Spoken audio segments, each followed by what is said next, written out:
Hello my dear friends and students. आज की इस वीडियो में मैंने देयर के प्रयोग के बारे में चर्चा किया है और जैसा कि आपको स्क्रीन पर दिख भी रहा होगा कि देयर का प्रयोग भिन्न भिन्न स्थितियों में हम करते हैं। जैसे देयर का प्रयोग उस स्थिति को सूचित करने के लिए भी किया जाता है जब हमें पोजीशन की चर्चा करनी हो, यानी किसी वस्तु की स्थिति के बारे में जानकारी करनी हो तो हम देयर का प्रयोग करते हैं। There denotes existence. देयर जो है अस्तित्व को भी सूचित करता है, यानी किसी चीज़ के अस्तित्व के बारे में जानकारी देता है। और देयर डिनोट्स प्लेस। देयर जो है स्थान के बारे में भी जानकारी देता है। जब हम स्थान के बारे में कोई जानकारी लेना हो तब भी हम देयर का प्रयोग करते हैं। और इस बात का भी ध्यान रखें कि देयर का प्रयोग जनरली हम डेली लाइफ में बोले जाने वाले हिंदी वाक्यों की जो बनावट होती है उनमें देयर का प्रयोग ऐसे वाक्यों में होता है जिसका कर्ता क्रिया के समीप होता है। इस बात को हमेशा ध्यान में रखें कि कर्ता जो होता है वह क्रिया के समीप में होता है, तो उस स्थिति में हम जो है देयर का प्रयोग करते हैं। अब जैसे हम दो उदाहरण के माध्यम से लेते हैं। हमारा पहला उदाहरण है, इस कुएं में मेढक है। अब कुएं में कौन है, हमारा जवाब मिलेगा मेढक। कुएं में कौन है, मेढक। मेढक यह नाउन है और यही हमारा सब्जेक्ट है। यह सब्जेक्ट जो वर्ब इज है यानी जो है इसके पास में है, बगल में है। तो जब कर्ता और क्रिया बिल्कुल एकदम बगल में होते हैं तो इस स्थिति में भी हम जो है देयर का प्रयोग करते हैं। दूसरी बात यह है कि देयर जो होता है does not refer to a place. यह किसी स्थान के बारे में रिफ़र नहीं करता, but rather introduces the existence of something. बल्कि किसी चीज़ के अस्तित्व की जानकारी देता है। जैसे मान लीजिए कि एक चिड़िया है, चिड़िया पेड़ पर है, तो चिड़िया कहाँ है, पेड़ पर है, यानी वो चिड़िया को पेड़ पर होने के स्थान को सूचित कर रहा है और उसके चिड़िया के अस्तित्व को भी सूचित कर रहा है। तो इस तरह से चिड़िया का हुआ, नदी का हुआ, खतरे का हुआ, किसी भी चीज़ के एग्जिस्टेंस को वह सूचित करता है। तो देयर का प्रयोग हम वहाँ करते हैं। मतलब there does not refer to a place but rather introduces the existence of something like a bird, river, danger. तो इस तरह से हम देयर का प्रयोग करते हैं। और वाकई में ऐसे वाक्यों में देयर जो होता है वह डमी सब्जेक्ट के रूप में होता है, यानी जो रियल सब्जेक्ट होता है वाक्य का वह आता है कम्स आफ्टर दी वर्ब, वह वर्ब के बाद ही आता है। इस बात को ध्यान में रखेंगे। जब हम देयर का प्रयोग करेंगे तो जो उस वाक्य का रियल सब्जेक्ट, जैसे यह मेढक है, मेढक रियल सब्जेक्ट है। मेरे गांव में एक मंदिर है, यानी मंदिर जो है कौन है, मेरे गांव में कौन है, मंदिर है। तो मंदिर जो है यह कहाँ है, वर्ब के बगल में है, यानी जो वर्ब इज है इसके बगल में है। तो इसके लिए भी हम देयर का प्रयोग करेंगे। और जब भी हम देयर से वाक्य बनाएंगे तो हमारा इस वाक्य का, जैसे पहले वाक्य में मेढक जो है सब्जेक्ट है, तो इस वाक्य का रियल सब्जेक्ट देयर के बाद आएगा। देयर और जो वर्ब यूज होगा उस वर्ब के बाद आएगा। तो आइए हम एक एक करके वाक्यों को समझते हैं तो हमारी बातें ज़्यादा क्लियर हो जाएंगी। इस कुएं में मेढक है। अब कुएं में कौन है, मेढक है। मेढक और है, तो मेढक जो है ये हमारा रियल सब्जेक्ट है। अब यह रियल सब्जेक्ट कहाँ आएगा, अभी देखें आप। हमने कहा यह है देयर। देयर यहाँ यूज करेंगे, there is a frog. There is a frog. अब फ्रॉग हमारा मेढक है, यानी यही जो हमारा रियल सब्जेक्ट है। तो यह जो रियल सब्जेक्ट फ्रॉग हुआ हमारा वर्ब इज के बाद आया। तो रियल सब्जेक्ट देयर वाले वाक्यों में इज के बाद ही आता है। तो देयर इज के बाद, वाज के बाद या आर के बाद, इसके बाद ही आता है। तो there is a frog. There is a frog कहाँ, इन दिस वेल, इस कुएं में। There is a frog in this well. There is a frog in this well, इस कुएं में मेढक है। फिर हमारा दूसरा सेंटेंस है, मेरे गांव में एक मंदिर है। तो इसको हम बनाएंगे, there is a temple. There is a temple.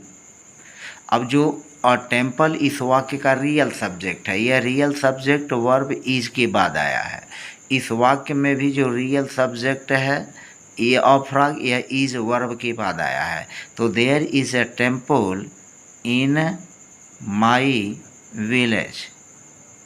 There is a temple in my village. मेरे गांव में क्या है, एक जो है मंदिर है।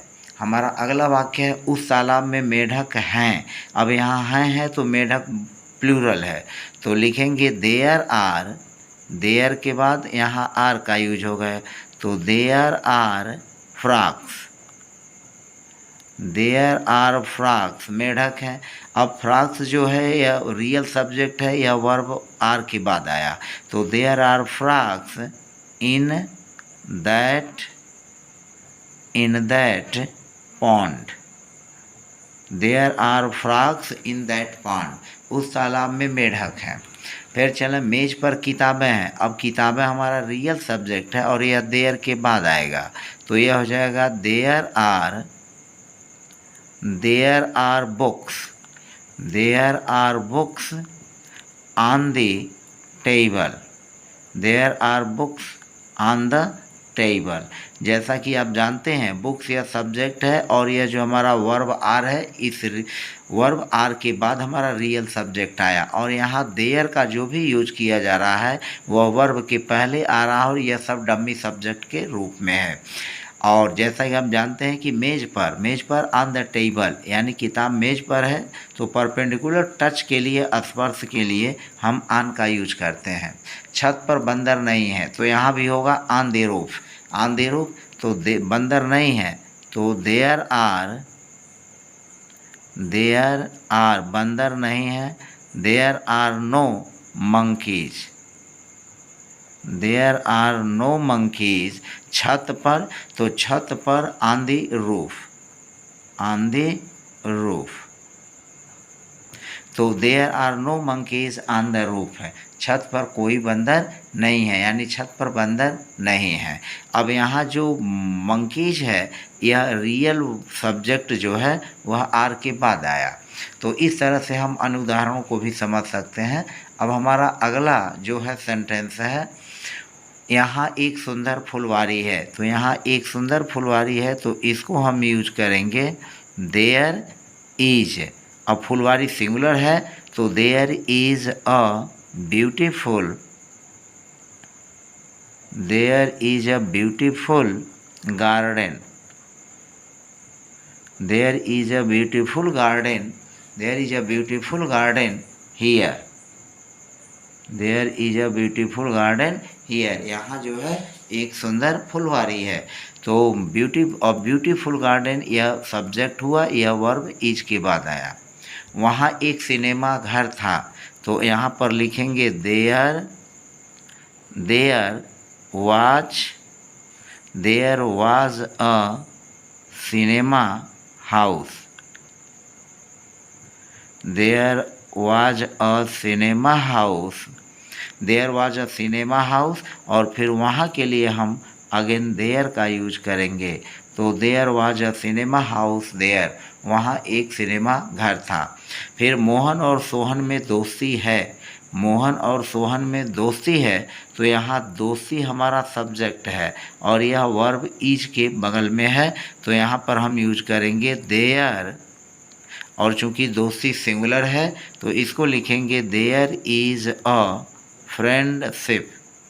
There is a friendship. There is a friendship between, चूँकि यहाँ दो व्यक्ति हैं तो between Mohan and Sohan. Between Mohan and Sohan, Mohan और सोहन के बीच में, तो दो व्यक्तियों के लिए हम जो है बिटवीन का यूज करते हैं। तो there is a friendship between Mohan and Sohan.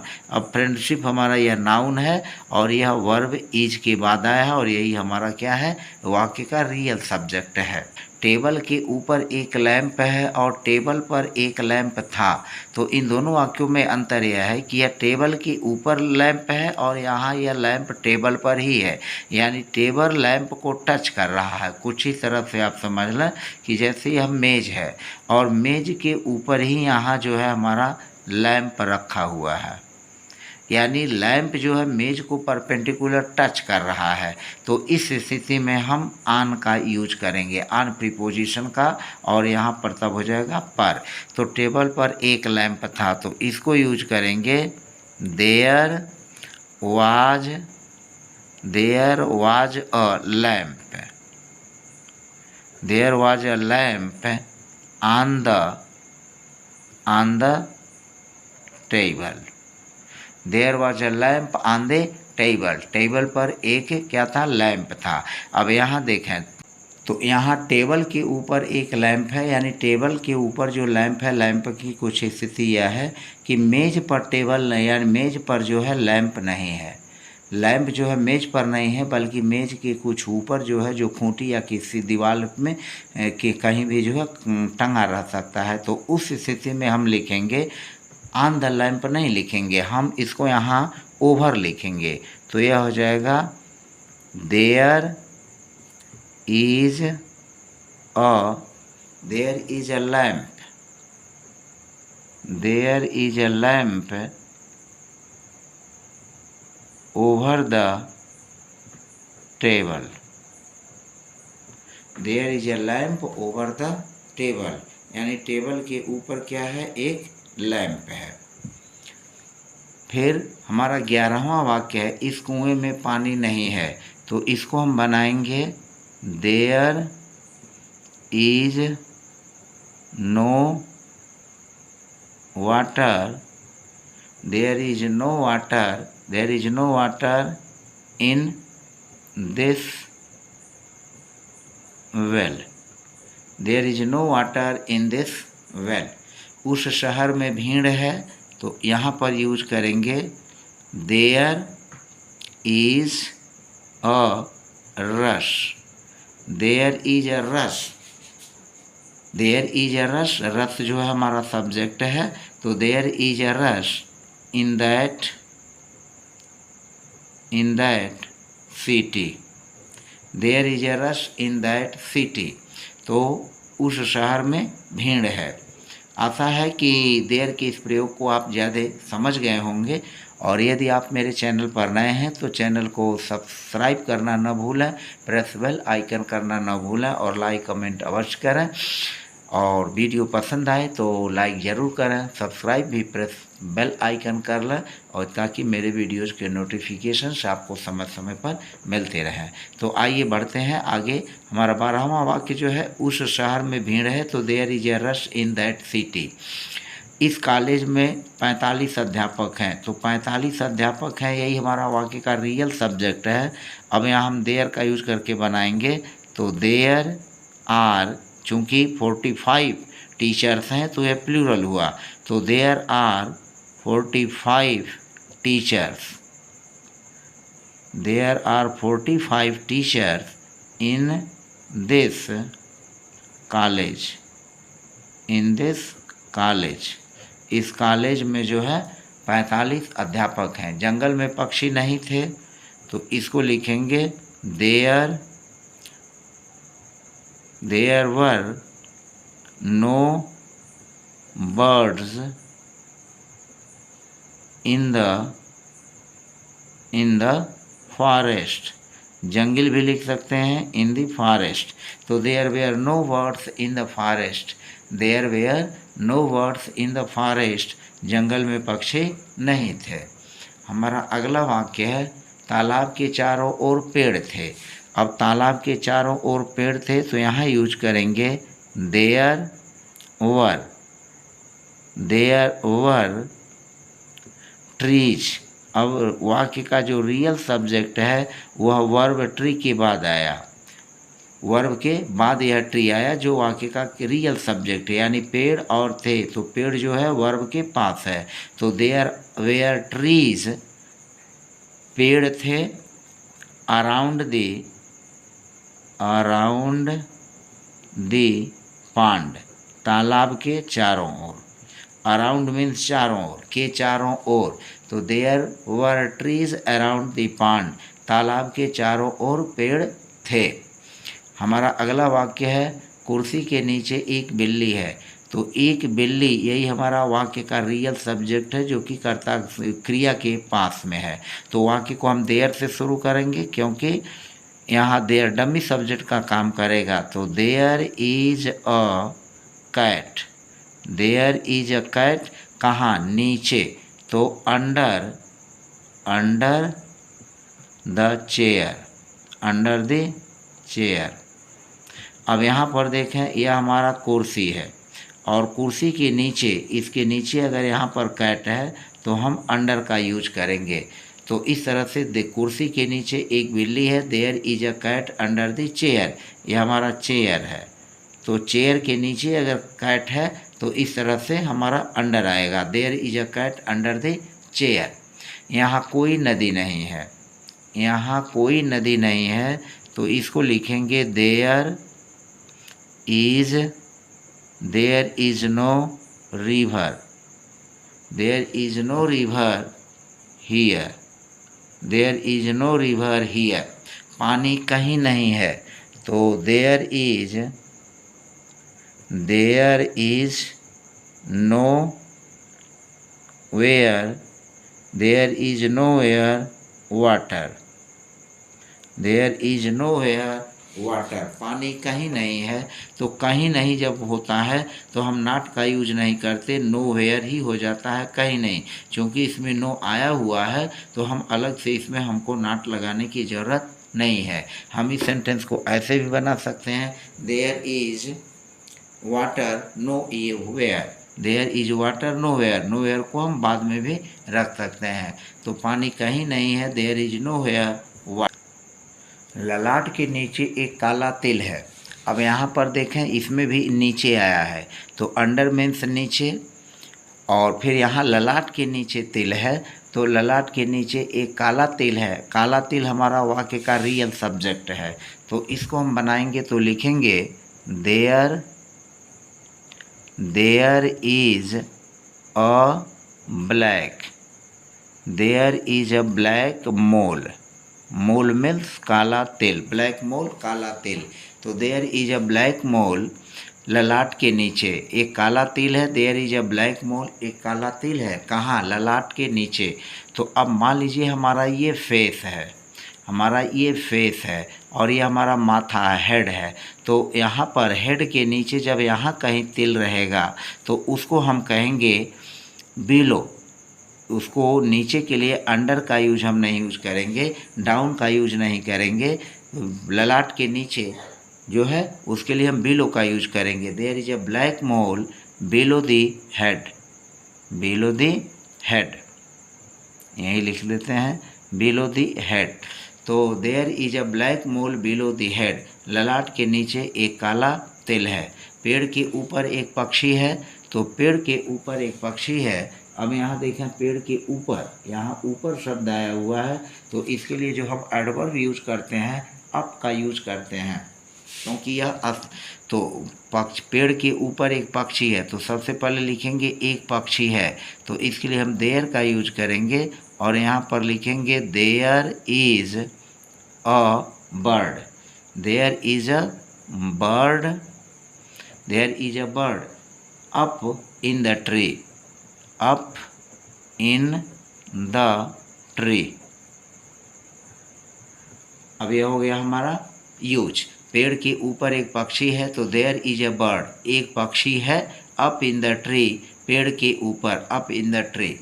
आकाश में बादल हैं, तो हम इसको बनाएंगे आकाश में बादल हैं, तो यहाँ पर हो जाएगा there are clouds, there are clouds, there are clouds up, there are clouds up in the sky, in the sky.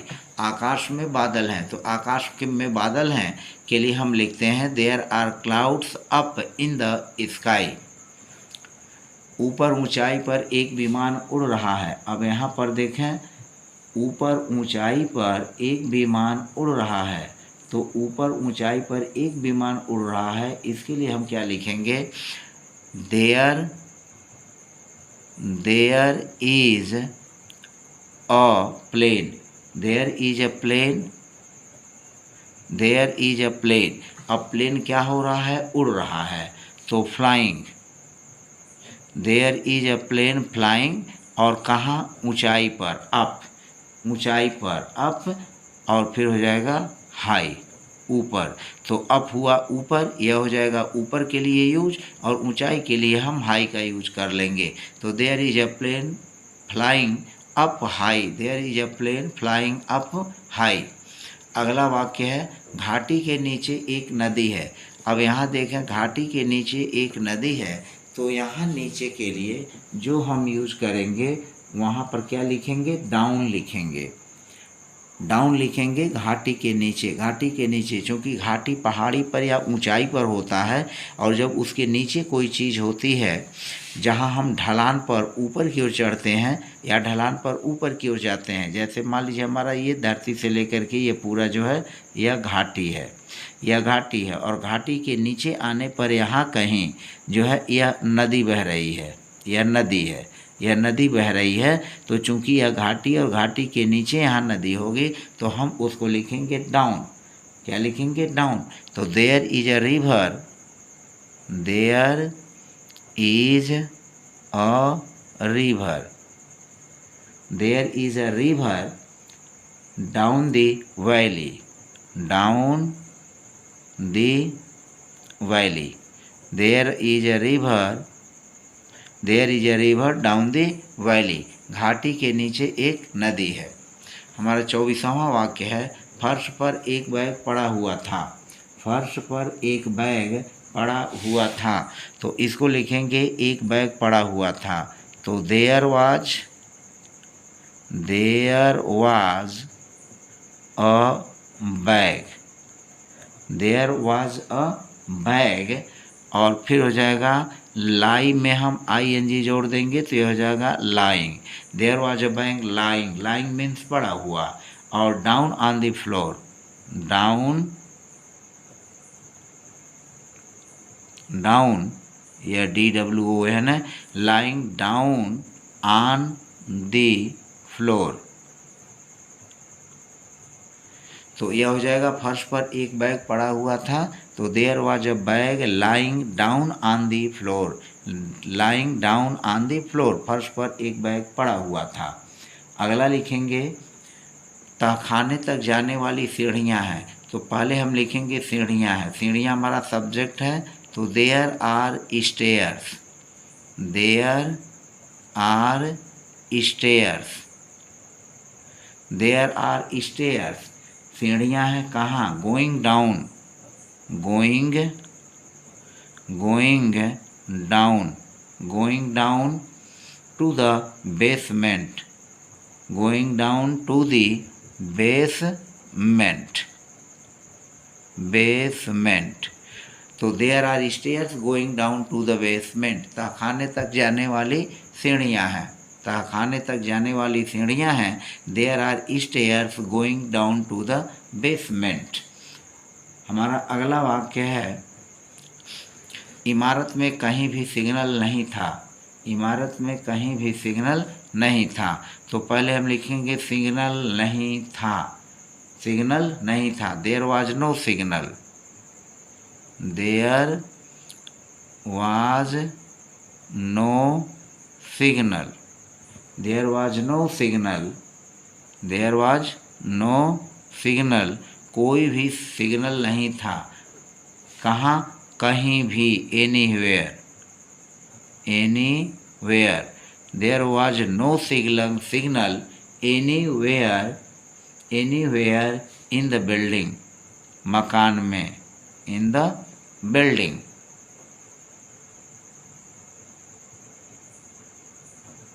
In the building, तो there was no signal anywhere in the building, इमारत में कहीं भी signal नहीं था।